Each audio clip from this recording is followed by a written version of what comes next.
Cartas de condução provisórias continuam sem ser impressas e não se sabe até quando.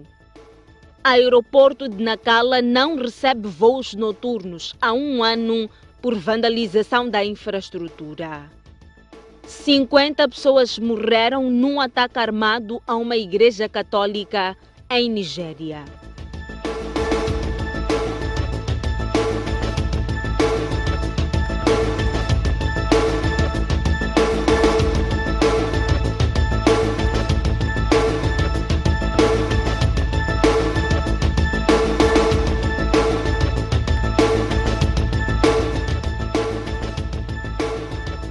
Boa noite. O terrorismo não termina, disse hoje o Presidente da República. Filipe News fez saber que ainda ontem os terroristas atacaram uma aldeia perto da vila de Anquabe, na província de Cabo Delgado, com o objetivo de roubar comida.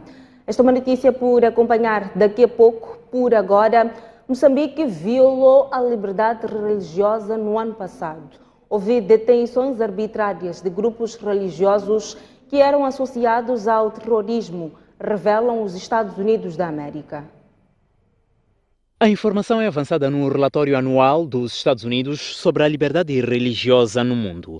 O documento, divulgado a 2 de junho corrente na versão inglesa, aponta violações à liberdade religiosa na sequência de combate ao terrorismo em Cabo Delgado. Numa tentativa de controlar a situação em Cabo Delgado e conter a violência, a polícia continuou a prática de deter arbitrariamente alguns indivíduos porque pareciam muçulmanos pela sua roupa ou barba, segundo organizações islâmicas nacionais e outros relatos nos mídias. Além da detenção destas pessoas, o Departamento do Estado norte-americano diz também que nos dias 7 e 12 de setembro, a polícia deteve 2 grupos pertencentes a uma religião não identificada na província de Tete. O argumento inicial para que as pessoas fossem recolhidas às celas era a violação das medidas de prevenção da Covid-19 que determinavam a não realização de cultos com aglomeração de pessoas.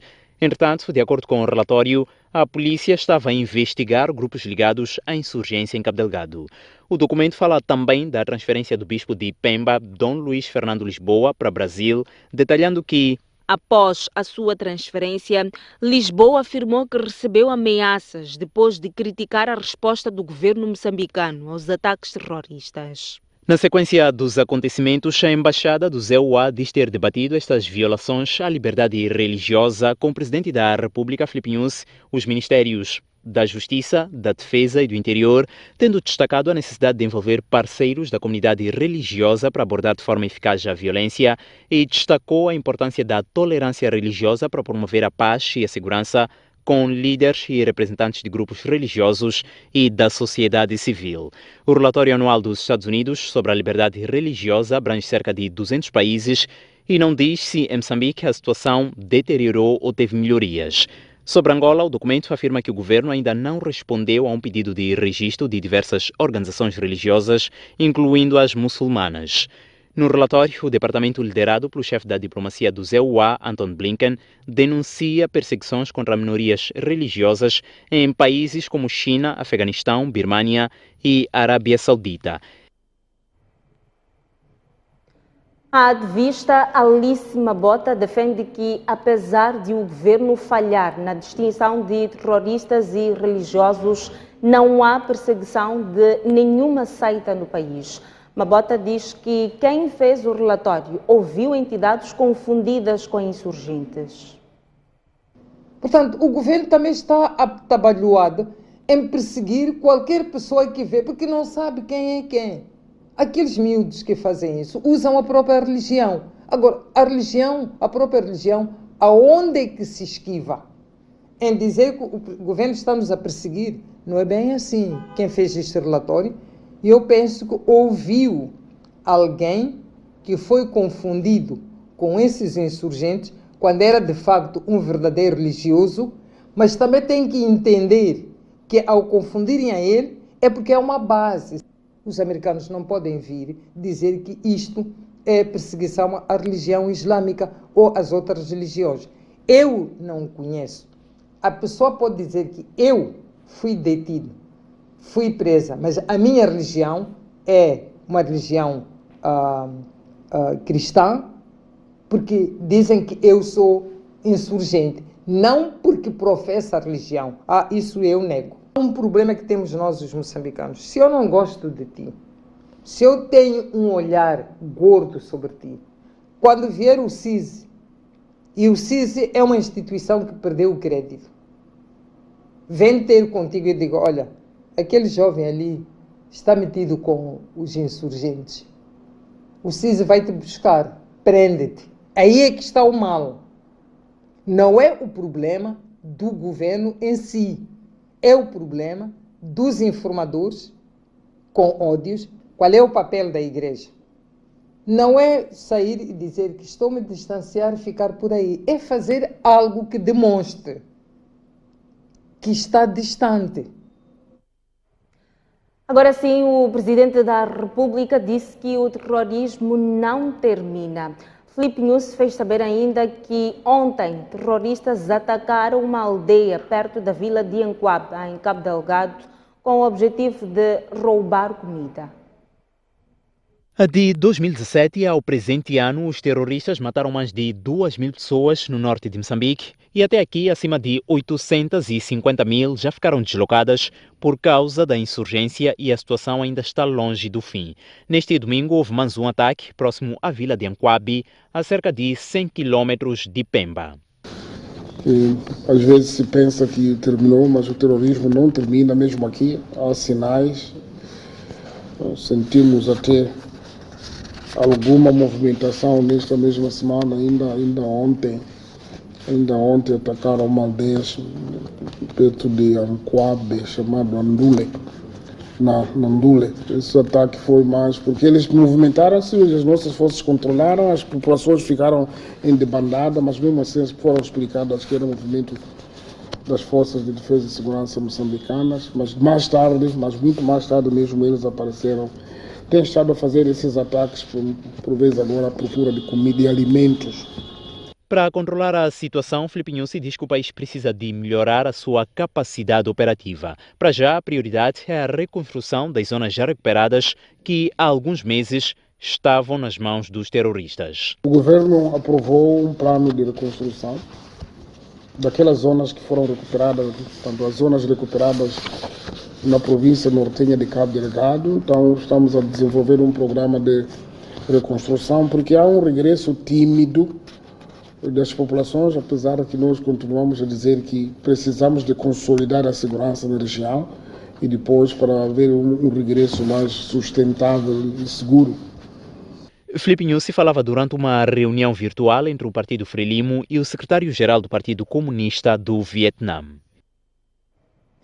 A ministra dos Negócios Estrangeiros e Cooperação, Verônica Macamo, reuniu-se hoje com representantes da China e Rússia nas Nações Unidas, a quem pediu o voto nas eleições do dia 9 deste mês para membro não permanente do Conselho de Segurança das Nações Unidas. Estes são os corredores pelos quais Moçambique poderá passar a circular aqui na sede das Nações Unidas a partir do dia 9 de junho, caso seja eleito membro não permanente do Conselho de Segurança. E para alcançar este objetivo, a ministra dos Negócios Estrangeiros e Cooperação está aqui em Nova Iorque e reuniu-se esta segunda-feira com a China e também com a Rússia, dois dos países que são membros permanentes do Conselho de Segurança das Nações Unidas. Estamos a trabalhar com os membros do Conselho, portanto, de Segurança permanente do Conselho de Segurança das Nações Unidas. Os dois encontros foram ótimos, portanto, há confiança, portanto, estamos seguros que, de facto, o trabalho que foi feito, não só junto destes dois representantes, mas o trabalho foi feito com todos os países do mundo, porque nós fizemos o esforço de contratar todos os países do mundo, está bem encaminhado. Numa altura em que a campanha eleitoral entra na sua fase derradeira, Moçambique concentra seus esforços para convencer os membros permanentes do Conselho de Segurança. Esta segunda-feira foi a China e a Rússia, mas nos próximos dias poderá ser o Reino Unido, a França e também os Estados Unidos de América. E, apesar disso, Moçambique mantém cautela. Não vamos fazer prognóstico, mas temos fé e confiança de que o trabalho foi feito, mas sobretudo tendo em conta a amizade, portanto, que muitos países têm com o nosso país, esforço de vários anos de relacionamento, de diplomacia moçambicana ao longo dos anos. Portanto, isso dá-nos a fé e confiança de que estamos no bom caminho. Não falaremos dos resultados, os resultados vão acontecer no dia 9. Ter um papel relevante a nível internacional na garantia e manutenção da paz e segurança internacional, este é que é o grande objetivo que Moçambique persegue ao se candidatar a membro não permanente do Conselho de Segurança das Nações Unidas. Francisco Mandlate, Pedro Amba, em Nova York, para a STV. Há 3 dias que o Instituto Nacional de Transportes Rodoviários não está a imprimir cartas de condução provisórias, matrículas para veículos, muito menos faz captação de dados. Os utentes dizem que já somam prejuízos. Nem posso conduzir porque a carta aquela carta que expirou está aqui dentro. Continua impossível tratar ou renovar a carta de condução um pouco por todo o país devido a alegadas falhas no sistema GovNet, segundo lê-se neste comunicado que só foi afixado 24 horas depois que dezenas de utentes se amontoaram nas instalações em busca de esclarecimento. Nesta segunda-feira, na esperança de o problema ter sido ultrapassado, estes utentes acorreram às instalações do Inatro, mas mais uma vez sem sucesso. Infelizmente não há solução, não há nenhuma informação. Dizem que o GovNet é que vai resolver, não sabem para quando. Então é complicado. Nós como cidadãos não podemos ter só uma informação, um vácuo destes, não fica bem. Para quem pediu dispensa, para quem pediu para vir, para quem não é fácil todos os dias fazer isso. Este utente é transportador público e conta que já soma prejuízos por não poder trabalhar. Quinta-feira vim por aqui. Cheguei aqui às 7h15, estava a sair daqui para casa, não tem sistema. Hoje, sexta-feira, de novo estive aqui, mesmo assunto. Hoje estou aqui, ainda não há sistema. Sem sistema é o que se ouve igualmente aqui na Delegação Provincial de Maputo, onde não se pode imprimir nem cartas de condução provisórias, nem matrículas para viaturas, muito menos se faz a captação de dados. E é uma situação que não se sabe até quando. As empresas estão a ficar prejudicadas, porque não tem um controle em que não podem pôr nenhum condutor a andar com carta fora de validade. Pedíamos que pelo menos aparecesse alguém, faça esse problema, que pode levar um tempo para se resolver da Enater, né, de emissão de documentos. Aparecesse alguém da Enater a informar, como já aconteceu no tempo mais crítico da Covid, né, em que abriram uma exceção, de que as cartas caducadas até dia X eram consideradas válidas por mais de 1 ou 2 meses. Tentamos mais uma vez ouvir o Instituto Nacional de Transportes Rodoviários, mas este continua fechado em Copas. O diretor-geral do Instituto Nacional de Governo Eletrônico tinha prometido pronunciar-se esta segunda-feira para dar o ponto de situação sobre o sistema que está inoperacional. Nesta segunda-feira, prometeu-nos colocar em contato com os gestores do sistema GovNet por, segundo ele, serem os que com maior propriedade poderiam dar melhor esclarecimento. Porém, ficou tudo na promessa. Mas enquanto isso, os utentes continuarão acorrendo aos postos na esperança de ver em algum dia a situação resolvida. A Baía de Pemba incorre risco de desaparecer. O alerta é de ambientalistas que apontam a ocupação de zonas de proteção ambiental como a principal razão. Pemba é a maior baía de África e a 3ª maior do mundo. Aqui, a ocupação de zonas de proteção total começou na época colonial, mas hoje a situação tende a agravar-se, assim como se agrava o problema de erosão, um problema antigo e que está a perigar a Baía de Pemba. A cidade de Pemba tem sofrido pela invasão das ondas do mar à terra e também com constante erosão nas periferias da cidade. A ocupação das zonas de proteção ambiental começou na praia do Wimbi, onde foram erguidas várias infraestruturas, na sua maioria hotéis, restaurantes e casas para férias, mas a maior onda de invasão foi registrada depois da independência de Moçambique e hoje quase toda a linha costeira da Baía de Pemba está ocupada. O exemplo do calçadão que se verifica pela marginal, perto da praia do Imbi. Antes verificava-se ali dunas pela costa, e dunas funcionam como barreiras de proteção das ondas contra a terra. Então, para se implantar aquela infraestrutura, tiveram que desfazer-se das dunas. Esta infraestrutura vai desabar, mesmo põe em causa a própria praia. O calçadão da Bahia é o maior e um dos últimos projetos construídos numa zona de proteção total aqui na cidade de Pemba. Foi um investimento privado de cerca de 12 milhões de meticais que previa a construção de algumas barracas para a venda de comida e bebidas. Quer dizer, transformar a zona numa área turística. Além dessas barracas, também foi erguida aqui uma passadeira e um espaço para estacionamento de viaturas. Mas o projeto terminou mal e agora está na justiça.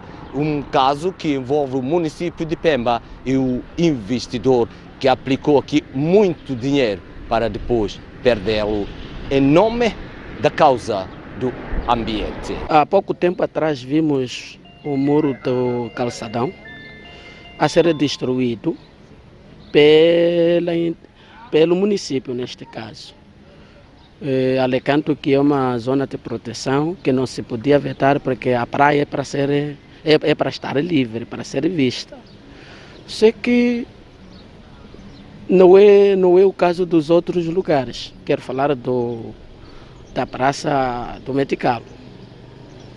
Ali onde está a se construir, eu não sei se esses colegas têm um conhecimento total daquilo, porque é uma zona também de proteção total. Apesar dos perigos que alertam os ambientalistas, a ocupação de zonas de proteção parcial ou total aqui da cidade de Pemba continua.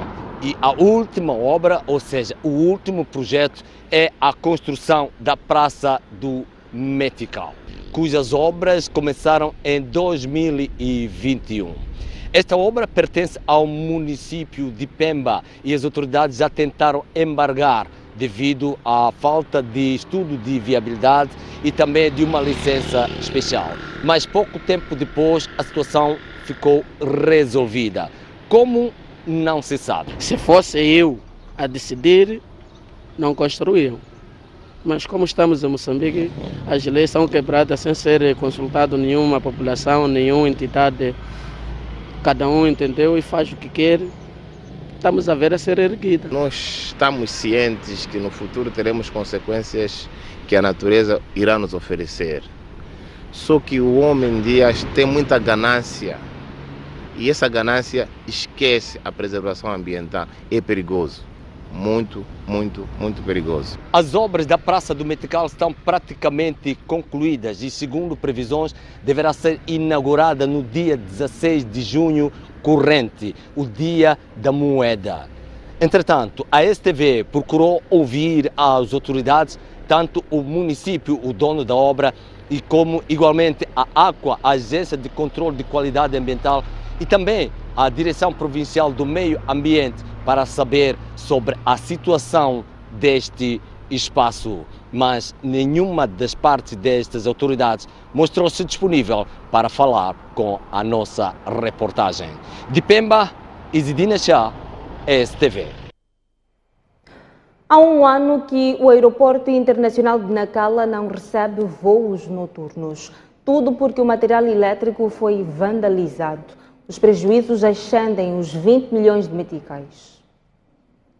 A vandalização de infraestruturas de utilidade pública tem estado a aumentar nos últimos 6 anos, segundo as autoridades. O material preferido pelos malfeitores são cabos elétricos, cobre, geradores, ferros, cantoneiras, entre outros. O aeroporto de Nacala tem sido alvo dessa ação. Por causa desse roubo de cabos, nós estamos em um preço de mais de 20 milhões de meticais.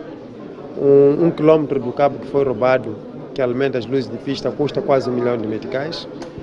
E, em consequência disso, já não podemos realizar voos noturnos até que os cabos sejam repostos na totalidade. A vandalização acontece desde a inauguração da infraestrutura em 2014, mas no ano passado a situação agravou-se, o que ditou a restrição de voos noturnos e não só. Mesmo de dia, em situações de neblina e chuva, o processo de aterrissagem não tem sido fácil e não há datas para que a situação volte à normalidade. Estamos a trabalhar nisso e acreditamos que nos próximos tempos vamos retomar, mas há uma preocupação. Nós queremos ter o nosso aeroporto a funcionar em pleno, o aeroporto de Nacala. Estamos preocupados, estamos a trabalhar nisso de forma célere para termos o aeroporto a funcionar. Para além do aeroporto de Nacala, há registros de vandalização no aeroporto de Nampula, cujos prejuízos são de cerca de 5 milhões de meticais. Quelimane e Maputo registram roubo de vedação. Nesses aeroportos, ocorrem igualmente roubo das luzes das pistas de aterragem e os danos atingem igualmente outros setores como a eletricidade de Moçambique. Em 2021 nós perdemos cerca de 16 milhões de dólares como efeito do ato de vandalismos. Só no primeiro trimestre deste ano, perdemos cerca de 250 mil dólares como efeito de vandalismo. Com o valor perdido no ano passado, dos cálculos que nós fizemos, poderíamos ter alimentado ou dado energia a mais de 190 mil famílias. Os relatos de vandalização chegam também das operadoras de telefonia móvel. A Vodacom, por exemplo, diz que desde 2015 sofre com isso quase todos os dias. As contas que nós temos estado a fazer, o prejuízo ronda cerca de 207 milhões de meticais, valor esse que seria suficiente para construirmos cerca de 35 antenas. Os gestores das empresas falavam esta segunda-feira em Maputo numa reunião de reflexão sobre a vandalização de infraestruturas de utilidade pública. No evento, a empresa Caminhos de Ferro de Moçambique queixou-se de prejuízos de mais de 2 milhões de dólares nos últimos 3 anos por conta da vandalização de parte dos 2.000 quilômetros de malha ferroviária que compõem os CFM Centro e Sul. O preço do trigo vai continuar a subir em Moçambique enquanto a guerra na Ucrânia não terminar.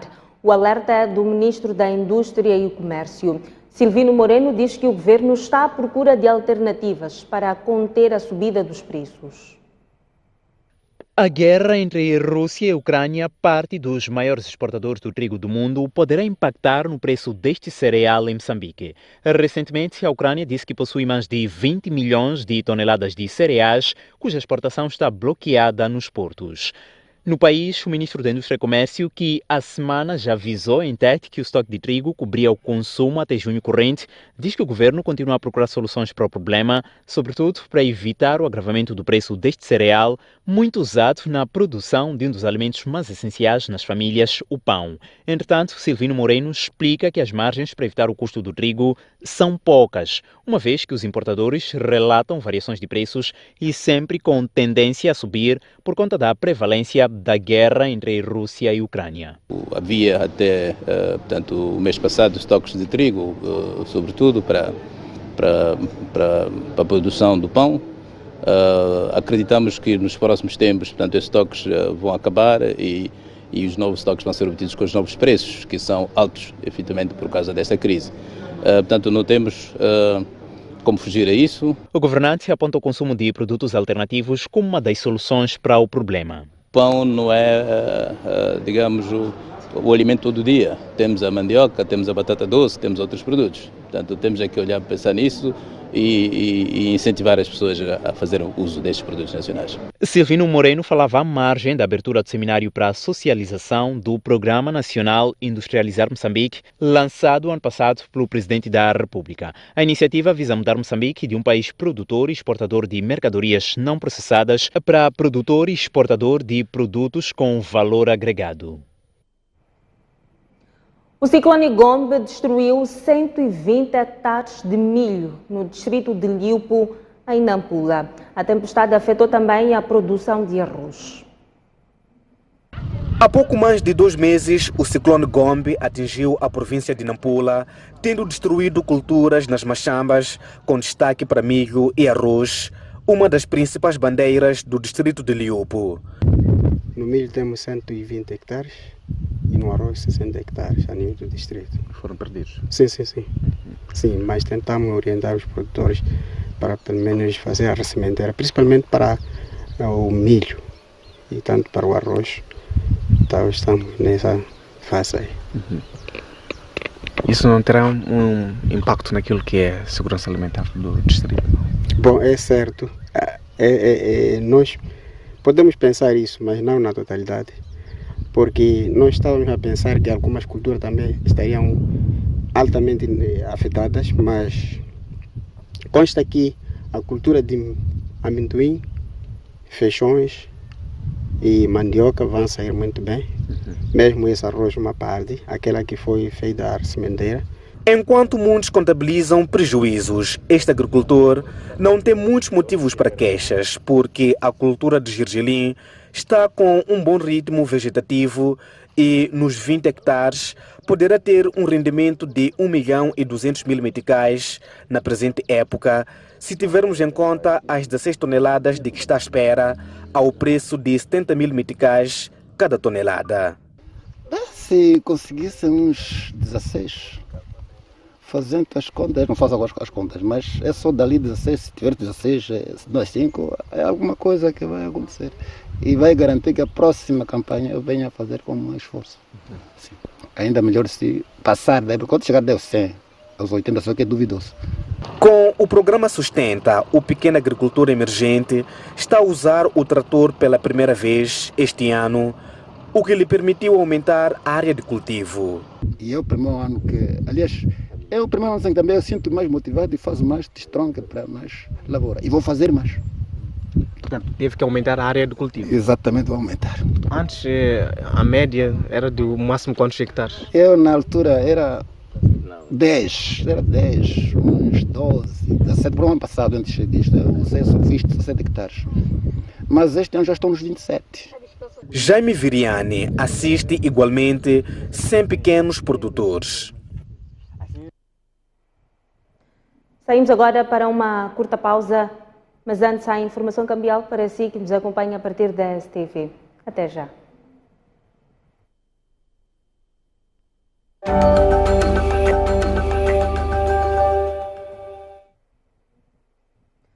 De volta às notícias. 2 agentes da polícia afetos à unidade de intervenção rápida estão detidos em Nampula, acusados de sequestro e extorsão. Já na cidade da Beira, um jovem foi detido, acusado de se fazer passar por agente do Serviço Nacional de Investigação Criminal. O sequestro ocorreu no dia 1 de junho, no distrito de Mogovolas, e começou com um indivíduo que vendeu uma motorizada e de seguida simulou que tinha sido roubada e contactou 2 agentes da polícia afetos à unidade de intervenção rápida para reaverem a motorizada em causa. Na sua atuação, os agentes da polícia sequestraram o homem que havia comprado a motorizada e o seu irmão que pretendia adquirir outra do mesmo grupo. Os 2 foram colocados num cativeiro na periferia da cidade de Nampula e exigiram valores no montante de 100.000 meticais aos seus familiares. Sequestro eu não estou a perceber. Apenas que eu sei, o dia que nós pegamos os arguidos, nesse caso, né? Antes para a cidade, foram dormir nessa casa um dia e dia seguinte eles saíram. Daí houve essa linguagem de sequestro. Sim, o que eu sei é isso. Queriam dinheiro. Quantos meticais? 100.000. E dali, quando dizemos, nós não temos, já eles disseram, então tira o dinheiro 60.000. Como o Celestino, sempre quando ligamos para ele disse que sim, vocês petam esse dinheiro. Então, esse dinheiro que estão a pedir aí, vocês dão? Eu disse, nós não temos, só que não estamos a ligar para assim, porque, na verdade, nós estamos mal. Estamos a receber já poucos todos os dias. Então, nós queremos esse dinheiro para sermos soltos. E ele dizia que não vai nos ajudar antes de tirar esse dinheiro. Na insistência da família de poder ter contato com os seus parentes antes de enviar o valor, os dias foram passando até o minuto em que o Cernic foi comunicado e fizemos incursões no dia 4, que culminou com a detenção primeiro do proprietário da motorizada, que foi nos levando por coincidência na casa de um dos colegas que é da UIR. e ele indicava também um outro colega e o proprietário da viatura e os outros. E na cidade da Beira, a polícia deteve este indivíduo que se fazia passar por um agente do Cernic para roubar motorizadas. Ele ligava a um mototáxi a partir de uma esquadra e, quando o mototáxi chegava ao local, pedia-o para entrar no interior da esquadra, enquanto procurava a todo custo conversar com os agentes da polícia, como se fossem colegas. Dirigia-se depois ao mototáxi e simulava que pretendia efetuar diligências num dos mercados informais. No local, este indivíduo oferecia-se a ajudar as suas vítimas. Pegou a minha chave e trancou o volante. Ao voltar a devolver-me a minha chave, ele deu-me uma chave falsa. Daí eu não me apercebi que estava com uma chave falsa. É dali que ele disse para mim que vamos entrar um pouco para me ajudar a disfarçar o cenário, porque senão muita gente vai perceber-me que eu sou polícia. Só que no momento em que eu estava ali, parecia que eu queria comprar alguma coisa, quando ele desviou por outro lado e foi até a estrada pegar a minha moto, porque ele já tinha a minha chave. Foi no terceiro roubo que o falso agente do Cernic foi detido no distrito de Nhamatanda, rumo à cidade de Chimoio, onde vendia as motorizadas roubadas. De fato, segundo como os ofendidos disseram, né? Sim, foi da mesma forma que eu fazia. Eles não mentiram nada. Fora de portas, homens armados atacam a Igreja Católica e matam 50 pessoas em Nigéria. Não é a primeira vez que um grupo de homens armados ataca instituições civis na Nigéria e este domingo o alvo foi uma igreja católica. O ato foi cometido com recurso a armas de fogo e explosivos, segundo as autoridades nigerianas. De acordo com a imprensa internacional, a incursão ocorreu durante as celebrações do domingo de Pentecostes. Entre os mortos e feridos há registro de várias crianças. As autoridades nigerianas desconhecem a identidade dos responsáveis e os motivos do ato ainda não reivindicado. O Papa Francisco rezou pelas vítimas e continua a situação. Em Moçambique, a Igreja Católica também lamentou a ocorrência e tranquilizou os fiéis. O que aconteceu é de lamentar que seja assim no nosso século hoje, talvez por alguma intolerância religiosa ou por um sistema de bandidagem que pode acontecer na Nigéria. Em Moçambique, os nossos bispos também expressam a sua dor, a sua lamentação por este incidente realmente que vitimou nossos irmãos, não só por serem católicos, mas também por serem seres humanos. Então nós aqui em Moçambique temos esta convivência religiosa. Não há um pensamento uns contra os outros, não há hostilidade entre nós. Então que esta convivência possa ser mantida entre nós, que é de salutar. Convidar a todos nós que dizemos por todos aqueles que perderam a vida, não há nenhuma razão que justifique esta chacina. Entretanto, o presidente nigeriano Muhammadu Buhari considerou tratar-se de um hediondo assassinato de fiéis. O presidente da República endereçou hoje uma mensagem de felicitação à Rainha Isabel II pelos 70 anos de reinado. Para Filipe Nyusi, a monarca, aliás, tem desempenhado um papel importante na preservação da paz e no desenvolvimento de todo o mundo. As festividades do Jubileu de Platina da Rainha Isabel II, de 96 anos de idade, foram canceladas nos últimos 2 anos devido à pandemia da Covid-19. No domingo, a monarca desejou que os próximos tempos sejam de reflexão sobre o que foi conquistado durante os últimos 70 anos, enquanto se olha para o futuro com confiança e entusiasmo.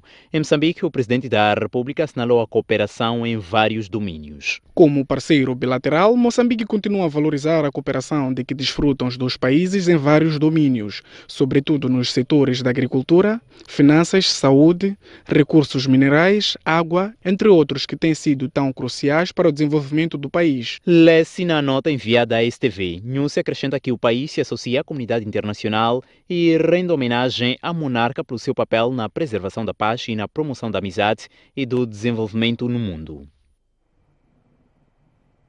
É momento de observarmos mais uma curta pausa. Mas antes, a previsão meteorológica para as próximas 24 horas. Começamos pelo sul, a capital de Maputo vai registrar uma máxima de 27, uma mínima de 14. Previsão de céu ligeiramente limpo. Mesmo cenário em Xai-Xai, Gaza, 24 de máxima e 19 de mínima. Inhambane, 20 de mínima e 25 de máxima. Avançamos ao centro do país, 25 de máxima e 19 de mínima para a Beira. Previsão de chuvas fracas e céu pouco nublado. Chimoio, céu limpo, 21 de máxima e 7 de mínima. Climane, chuvas fracas e céu pouco nublado, 12 de mínima e 24 de máxima. Tete, céu ligeiramente limpo, 26 de máxima e 17 de mínima. Seguimos ao norte do país, começamos por Nampula, 26 de máxima e 15 de mínima. Lixinga, 19 de máxima e 7 de mínima. Pemba, em Cabo Delgado, 16 de mínima e 29 de máxima. A previsão de céu ligeiramente limpo em todo o norte do país. Até já.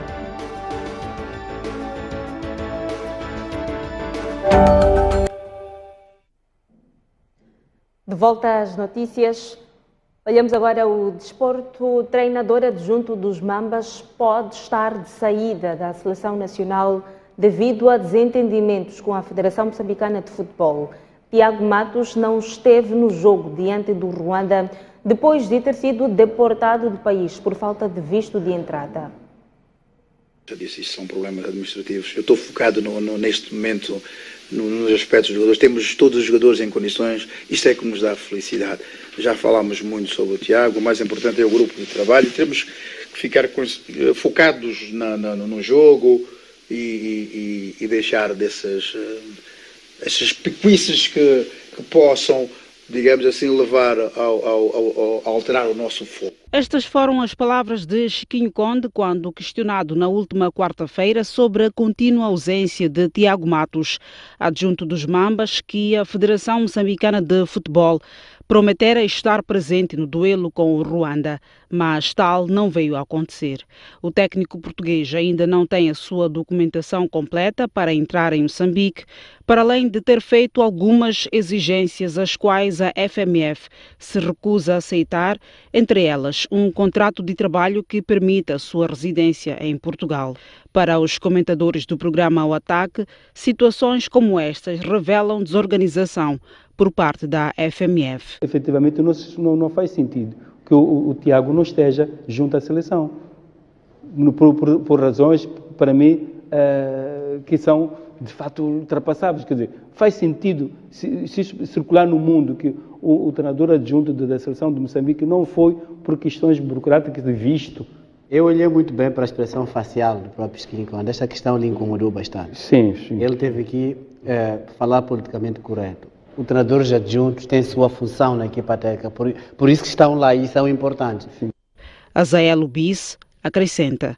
São essas situações que fazem-nos muita confusão quando acontece a um mais alto nível de dirigismo do nosso futebol. E principalmente quando não é a primeira vez que situações como estas acontecem. Ora, mas aqui eu gostava de levantar um ponto que eu acho importante e porque é recorrente ao nível do dirigismo do nosso futebol. Eu acho que é preciso as pessoas compreenderem que o desporto, o futebol é um serviço público. Os seus dirigentes têm o dever, ainda que moral, de quando acontecem situações desta natureza, virem a público explicar aos amantes do futebol. A STV entrou em contato com o secretário-geral da FMF, Hilário Madeira, que atendeu a nossa chamada, entretanto desligou, logo depois de questionarmos os motivos do sumiço de Matos na seleção. Lembre-se que Tiago Matos viu rejeitada a sua entrada no país por falta de toda a documentação para a obtenção do visto de trabalho, tendo sido obrigado a regressar a Lisboa. O Comitê Olímpico de Moçambique atribuiu bolsas olímpicas a 9 atletas para a preparação para os Jogos Olímpicos Paris 2024. Do grupo destacam-se Alcinda Panguan e Rad Gramane, que recentemente conquistaram medalhas de prata e bronze no Mundial de Boxe. O caminho para Paris, por sinal, uma das cidades mais influentes e mais visitadas do mundo, já está à espreita. Os 160 barcos que irão transportar as comitivas olímpicas poderão contar com 9 atletas moçambicanos. As luzes da Torre Eiffel incidem sobre a Pérola do Índico e o Comitê Olímpico de Moçambique confirma com as bolsas. Eles só têm de garantir os mínimos e Radi Gramane tranquiliza. uma ajuda enorme para aquilo que é a minha preparação para a qualificação dos Jogos Olímpicos e atingir o objetivo que é chegar aos Jogos Olímpicos. Não é a primeira vez que faz parte da restrita lista de bolseiros olímpicos. Das águas límpidas, Daisy Nhaquila, atleta de vela e canoagem, pretende garantir a qualificação. Para mim é bastante gratificante voltar a ganhar a bolsa. É sinal de acreditam em mim e de alguma forma posso voltar a qualificar para os Jogos Olímpicos e possivelmente trazer uma medalha para Moçambique. Nem a lesão no joelho o impede de sonhar com uma presença nos Jogos Olímpicos. Espero recuperar a tempo para poder representar a minha bandeira da melhor maneira. O diretor nacional do desporto de alto rendimento, Francisco da Conceição, considera que os 9 atletas ganharam as bolsas por mérito, pois têm vindo a demonstrar um desempenho assinalável. Esta bolsa ela vem, digamos, contribuir para minimizar esse vazio, de modo que os atletas estejam estimulados, motivados e que tenham as condições de preparação para atingir, portanto, aquilo que é o objetivo, que é retornar aos Jogos Olímpicos, no caso os Jogos Olímpicos de França, de Paris, 2024. Durante a vigência das bolsas para o ciclo olímpico 2021-2024, os atletas vão receber $833 por mês, equivalentes a 53 mil meticais, valor que irá servir para as despesas de preparação.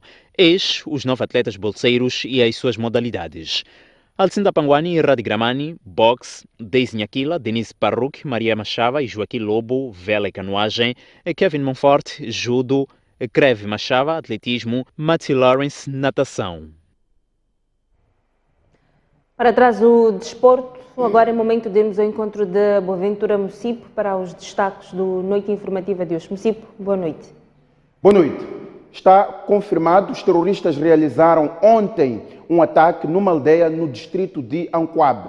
Supõe-se que várias casas terão sido incendiadas e uma pessoa terá sido decapitada. O distrito de Anquabe, concretamente a sua vila-sede, fica próximo da cidade de Pemba, a capital provincial de Cabo Delgado. Estamos a falar de cerca de 100 quilômetros. É por isso que parte da população fugiu durante o ataque de Anquabe para Pemba. Neste momento chegam-nos indicações de que algumas pessoas na cidade de Pemba estão também a fugir para Nampula. Há um ambiente de preocupação, de pânico e de apreensão na província de Cabo Delgado, particularmente em Pemba. Uma das questões que se discute neste momento é até que ponto é que os terroristas não terão ajustado a sua guerrilha, a forma de atuação das tropas conjuntas, nomeadamente as tropas de Moçambique, do Ruanda e da SADC. Vamos discutir o ataque de ontem aqui no Noite Informativa, sendo que o terrorismo, de resto, será o tema de fundo hoje. Vamos entrar em direto, a partir de Cabo Delgado, com Isidine Achá, nosso correspondente, e com Gafur Manana, ele que conversou com várias pessoas que fugiram de Anquabe para a cidade de Pemba. Este vai também ser o tema de comentário de Agostinho Zacarias. Aqui no Noite Informativa recebo no espaço de entrevista João Pereira, politólogo, investigador e professor. João Pereira é uma das pessoas que mais estuda no terreno a questão do terrorismo em Cabo Delgado. Nos últimos meses fixou-se, ou seja, viveu em Cabo Delgado para fazer uma pesquisa mais próxima da realidade. Aqui no Noite Informativa ele vai debitar as principais conclusões do estudo que ele fez. Em particular, o antes e o depois das tropas estrangeiras, as dinâmicas atuais dos terroristas. Vamos falar de um outro aspecto que pouco se toca quando se fala do terrorismo em Cabo Delgado. Como estão os moçambicanos que vivem em Cabo Delgado e que acompanham de perto o terrorismo há mais de 5 anos. Uma situação é falar do terrorismo a partir de Maputo, da Beira ou de Tete. A outra é ver deslocados a chegarem a casa a uma distância de mais ou menos 100 quilômetros. Esse tipo de pessoas tem uma outra forma de ver traumas, entre outras questões que vamos abordar com João Pereira aqui no Noite Informativa. Hoje vou receber também o Sheikh Aminuddin Mohamed. Ele vai comentar o relatório do Departamento de Estado dos Estados Unidos da América. Este relatório conclui que tem havido detenções arbitrárias de pessoas com algumas similaridades com muçulmanos, por exemplo, o uso do cofió ou o desenvolvimento das barbas. O Sheikh Aminuddin vai comentar que interpretação é que ele tem sobre este relatório do Departamento de Estado dos Estados Unidos. Caro telespectador, aguardamos por si na nossa casa habitual, STV Notícias. Até já. Muito obrigada, Boaventura Mecipo. Foram então os destaques do Noite Informativa de hoje. É tudo quanto às notícias no Jornal da Noite. Obrigada pela atenção dispensada. Até amanhã, mesma hora. Boa noite e bom descanso.